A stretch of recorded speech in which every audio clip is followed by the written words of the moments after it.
बड़ा सवाल ये खड़ा हो रहा है कि जब सूर्य ग्रहण होता है तो हम कुछ चीज़ें हैं जिसका ध्यान रखते हैं, तो क्या कुछ चीज़ें ऐसी भी हैं जो भारत के लोगों को चंद्र ग्रहण के दौरान ध्यान रखने की ज़रूरत है?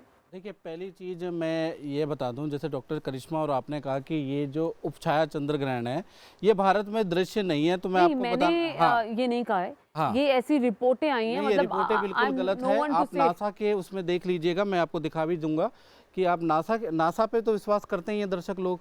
तो नासा के अनुसार अगर हम देखेंगे तो हम कि ये जो ग्रहण है इसकी जो छाया है वो भारत पे आ रही है, यानी उपछाया जो हमें कहते हैं, तो वो भारत पे आ रही है। तो भारत पे ये जो ग्रहण है इसका प्रभाव रहेगा, ये नासा की हाँ, तो वो तो करिश्मा भी कह रही हैं कि इसका प्रभाव रहेगा। हाँ, दूसरी चीज ये कि दूसरा आपका दिवाकर पंचांग भी ये कहता है कि इसका प्रभाव रहेगा। तो ये जो उपछाया है, हालांकि उपछाया का तभी तो मैंने आपसे पूछा, हाँ, डॉक्टर प्रकाश, हाँ, तभी तो पंडित जी मैं आपसे पूछ रही हूँ कि भारत पे अगर प्रभाव है जैसा कि आप कह रहे हाँ, हैं, तो भारत के लोगों को क्या एहतियात बरतने की जरूरत है? हाँ, लेकिन उपछाया जो चंद्र ग्रहण होता है वो कहीं ना कहीं उसका जो ग्रहण जो सूतक होता है, वैसे तो सूर्य ग्रहण का जो सूतक होता है दर्शकों को बता दूं 12 घंटे पहले होता है, चंद्र ग्रहण का 9 घंटे पहले होता है। लेकिन ये जो उपछाया है, यानी कि ये जो ग्रहण है पृथ्वी की छाया और उसके ऊपर उपछाया पे पड़ रहा है, तो कुल मिला के कि इसका सूतक का कोई भी परहेज नहीं करना है।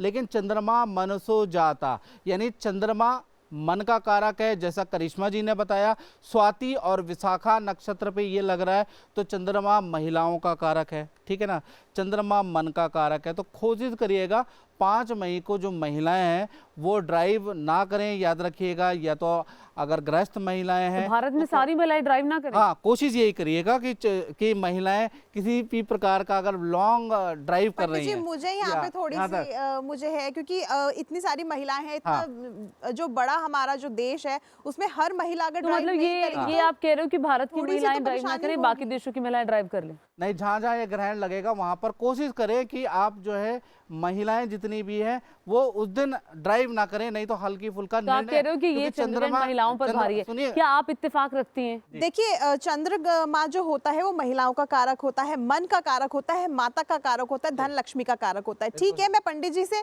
काफी हद तक जो है सहमत हूँ, मगर ये चीज के लिए सहमत नहीं हूँ कि कोई भी महिला इस समय पे ड्राइव ना करे, क्योंकि बहुत सारे काम है। अगर कोई अकेली महिला है, कोई गृहस्थ जीवन में अकेली महिला अपना सब कुछ कामकाज कर रही है, तो वो कैसे इस समय पर काम नहीं करेगी? तो मैं सिर्फ इतना कहना चाहूंगी, इस समय पर केवल सावधानी रखने की आवश्यकता है। हालांकि ये उपछाया चंद्र ग्रहण, ये सावधानी जिसका जिक्र प्रकाश जी भारत में नहीं आएगा, ये ग्रहण मैंने घर के काम घर में तो आप घर मना नहीं किया, मैंने घर के काम के लिए जी। ये कि बाहर के काम के लिए आप कोई लॉन्ग ड्राइव करने जा रही हैं, ठीक है ना, चंद्रमा कहीं ना कहीं केतु के साथ में बैठा हुआ है, निर्णय शक्ति में आपके गलत हो सकता है, अचानक कोई ऑब्जेक्ट आपके सामने आ जाए, सावधानी रख ले। सावधानी में क्या दिक्कत है? ओपिनियन हो सकता है, आपका इस पे अलग मत है, उनका अलग मत है, ठीक है, ये चीजें चलती रहती हैं और उसी चीजों में बैठ के डिस्कशन किया जाता है, ये हर जगह होता है।